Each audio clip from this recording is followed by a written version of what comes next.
কি গো মায়েরা, আমার মতো নিশ্চয়ই তোমরাও রাতে কি খাবার দেবে এটা নিয়ে ভীষণ চিন্তায় থাকো। তো আমাকেই আমার ডক্টর একটা রেসিপি সাজেস্ট করেছে, সেটাই আজকে তোমাদের সাথে শেয়ার করব। এটা কিন্তু হাই প্রোটিন একটা ডিনার। প্রথমে সোয়া চাংসগুলোকে আমি সেদ্ধ করে নিয়েছি, গরম জলে রেখে দিয়েছিলাম আর কি।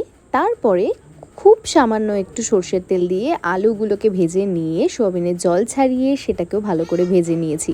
এবার নুন আর হলুদ দিয়ে দিলাম পরিমাণ মতো, এবার নাড়িয়ে নিয়েছি। তারপরে কিন্তু আমি জিরে আর আদা এটাকে আমি সব সময় ওর জন্য শিলে পেস্ট করে নিই, তার কারণ ভালো মিহি পেস্ট হয়। আর সেকেন্ডলি আমাদের যেহেতু ছোটো জারটায় ভীষণ অসুবিধা হয় মশলা করতে, তাই আমি শিলে করাটাই প্রেফার করি। তারপরে আমি এখানে দিয়ে দিয়েছি কিন্তু টমেটো কুচি, দিয়ে ভালো করে নাড়িয়ে চাড়িয়ে নেব। মামামের জন্য আমি বেশিরভাগই আলাদা ভাত করি, বাট রাত্রিবেলাটার আলাদা ভাত করা হয় না, সেই কারণে আমি একসাথেই ভাতটা করে দিই। তো মশলাটা কষে আসলে তারপরে আমি দেখো ভাতটাকে মানে চালটাকে ভিজিয়ে রেখেছিলাম সেটাই অ্যাড করে দিয়েছি, জলটা অ্যাড করে দিয়েছি। বা তোমরা ঢাকা দিয়েও নিতে পারো বা প্রেশারে সিটি দিয়েও নিতে পারো। তারপরে দেখো বেশ ভালো করে সেদ্ধ করে নিলেই কিন্তু সয়াবিন দিয়ে ভাত একদম রেডি। এটা কিন্তু বেশ টেস্টিও হয় খেতে, ট্রাই